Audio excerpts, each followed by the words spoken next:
Lord of the Rings, Duel for Middle-earth. That part's important. I'm going to repeat that. Lord of the Rings, Duel for Middle-earth. Currently, at the time of recording, this is the #1 family game on Board Game Geek. This 2-player only game designed by Antoine Bauza and Bruno Catala re-implements Seven Wonders Duel. This game plays in a half hour and is published by Repos Productions. In Lord of the Rings Duel for Middle-earth, one player represents the Fellowship of the Ring, intent on defending the free races and destroying the One Ring. The other player takes on the role of Sauron, pursuing Frodo and Sam and deploying hordes to enemy cities. The Lord of the Rings Duel for Middle-earth takes place over 3 rounds, with players selecting chapter cards from each round's unique setup of face-up and face-down cards. Each turn, players will choose to either take a card or claim a landmark tile. If choosing to take a chapter card, they will pick an available card, which is one that is not partially covered by other cards. Then they'll either play the card or discard it for coins. When playing a card, you must have the required coins or skills to play it, or play it for free if you have the correct chaining card from a previous round. Among the cards you can play are gray cards, which provide skills you need to play other cards, yellow cards, which offer coins, which you can spend to replace missing skill symbols when acquiring cards. Blue cards let you advance on the quest for the ring track. On the quest for the ring track, Frodo and Sam try to get to Mount Doom and destroy the ring, while the Nazgul try to catch Frodo and Sam. Green cards represent the races of Middle-earth with whom you may ally. Throughout the game, if you ever collect 2 matching race symbols, you gain an alliance token from that race for an ongoing bonus. Also, once per game, if you have 3 different race symbols, you can gain an alliance token of one of those as well. Red cards let you place units into the regions of Middle-earth. As players add and move troops across the main board, conflicts may occur, resulting in unit losses. However, the goal is to have a presence in each city on the board. Lastly, purple cards, available only in Chapter 3, let you take various actions. If you choose to take a landmark card, pay its cost, place a fortress onto the main board, and benefit from any other effects it may offer. The game takes place over 3 rounds, but there are 3 immediate win conditions. If Sam and Frodo reach Mount Doom and destroy the ring, they immediately win. Likewise, if the Nazgul catch Frodo and Sam on the quest track, Sauron immediately wins. A player can also win if they gather 6 different race symbols on their green cards. And lastly, if a player is present in all 7 regions of the map with either a fortress or at least 1 unit, you dominate Middle-earth and win the game. If players fail to meet any of these victory conditions at the end of Chapter 3, the player with the most presence in Middle-earth wins. So that is how you play Duel for Middle-earth. We just call it Duel for Middle-earth. Is that the... That's what we're going to do. That's what we're calling it from here on out. We need to, because we've covered a lot of different Lord of the Rings games. I've read the books. I like the IP. I know you watch the movies, like the IP, right? I mean, we can both agree on that. Yes, I don't know how to read, so... I wasn't trying to do some virtue signaling of, oh, I'm the reader. For me, though, like this IP, this franchise, this is one of the things that I dove into and chose to read. It wasn't, I wasn't forced to read, right? So and that's where when a game comes out, I'm like, ooh, what's over there? I think as thousands, if not a few million people do worldwide. It's one of the most popular IPs out there. What do you love about this game, Doug? And before you do that, I just want to kind of summarize the summary. So on your turn, you're going to take a card and do the actions on the card. And the card that you're taking, the cards are kind of stacked in a pyramid, and you'll see some and you won't see some. And once you can get to a card, meaning it's not covered by any other cards, you're going to take that and it is open. All the information is open. So I can see the cards I have. Doug, I can see the card that the player across the table has. So you have the tableau of cards that each player has that you're able to see. Just wanted to restate that for me because that's helpful as we get ready to talk about this game that people love. What do you love about it, Doug? Well, I think out of the gate, it certainly takes Seven Wonders Duel to the next level. I think this is a gamer's game. So you, as much as you love Lord of the Rings or a person loves Lord of the Rings, this is a gamer's game. It's got more stuff going on. That being said, there are two things I really like about this game. One is it feels like a full game, which is sometimes lacking in two-player games.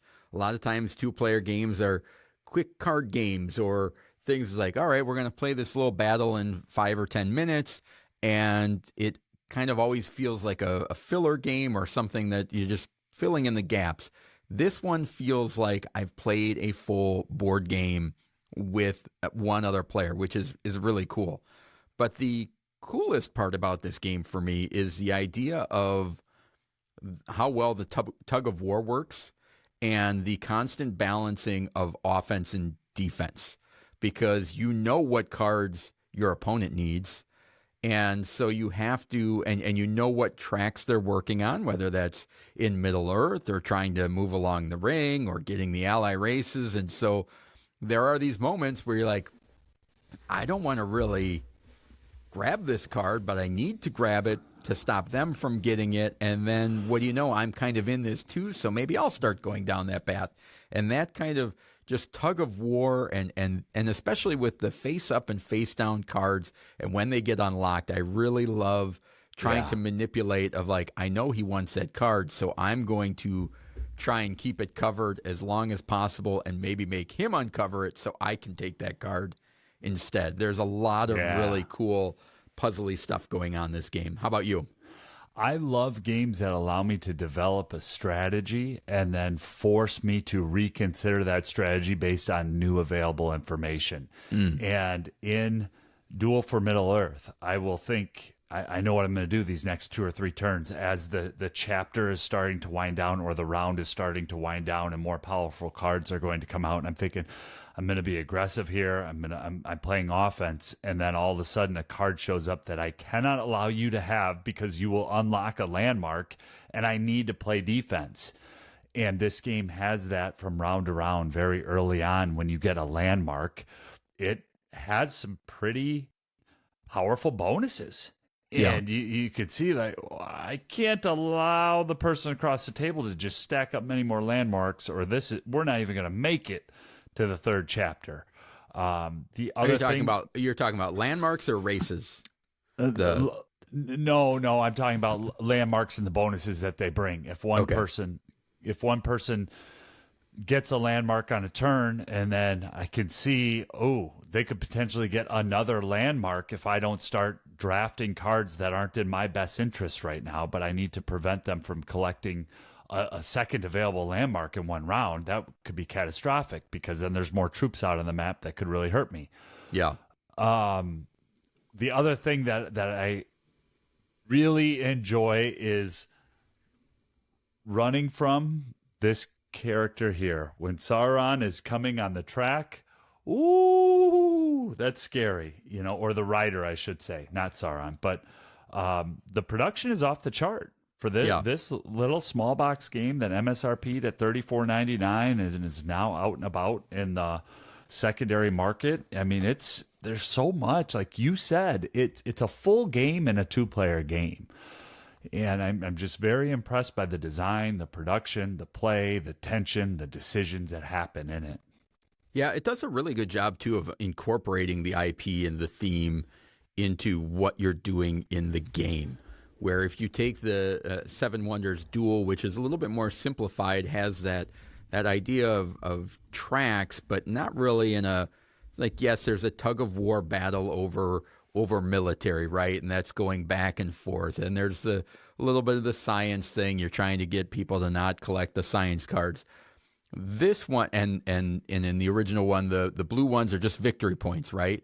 So in this one, it incorporates those same elements, except the red military cards become battling on a board for majority. The blue cards, instead of getting points, are the ones that are moving you along the track, getting to Mount Doom. And so there's that original kind of tug of war, but it's more of a race than a tug of war. You're trying to catch and the other one's trying to go farther. And then those science cards now become the race cards, and they have special abilities and tokens, which is very reminiscent of 7 Wonders Architects. When you unlock those, is kind of, so it's kind of a amalgamation of all of the Seven Wonders universes, but in an IP that really works well to the theme and makes sense thematically, which then makes it easier to learn and get up and running. Yeah, and on the track in which Frodo and friends are trying to get to Mordor to destroy the ring, the Nazgul are chasing them. I just wanted to correct that fact. I don't want us to get 17 thumbs downs, and this is an IP that people love. So you got this little Nazgul that is riding behind you, and you've got to get away from it. So don't want to go on a bigger tangent and make this into a 37-minute video, but just wanted to clear the record, Doug. Why, did I say something wrong? No, I did. I'm cleaning up what I said about Sauron chasing Frodo and friends. Sauron but is it's the Sauron's army. character. It's Sauron's army. I just wanted to clarify. But to that point, this is an IP that I think can be somewhat tricky if not done well, because people are so passionate and have such strong opinions. And this is done well. You want to know how well this is done? It's the #1 family game on Board Game Geek with an 8.4 rating at the time of this recording. And it's a 2-player only game. How can a 2-player only game be the #1 family game? Explain that to me, Doug. I'm confused and baffled.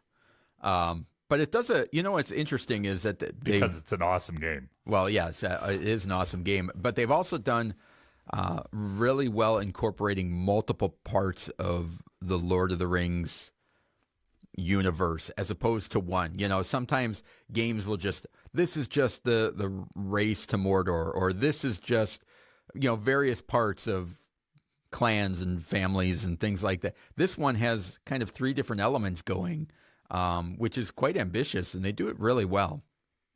And I also think the graphic design is really good in this game as well, as far as the symbols and the vibrant colors. I'm not a huge fan of Vincent Dutrait artwork. I know I'm in the minority there, but I am. Vincent, you can send any artwork you want to my house. But this one is very bright and vibrant, and I really, really think they did a good job with that. Anything else on this one, Michael? Not without getting into too much of a bigger tangent. The one thing I'll say, I love how the cards level up from round to round. And it does have that Lord of the Rings feel of this is culminating into an epic fight at the end. And the last 5 to 10 minutes of the game are so rewarding in the draft and the race. And as the troops start to spread out, it really has a wonderful crescendo to the end. Awesome. All right. Well, that is the Lord of the Rings Duel for Middle Earth.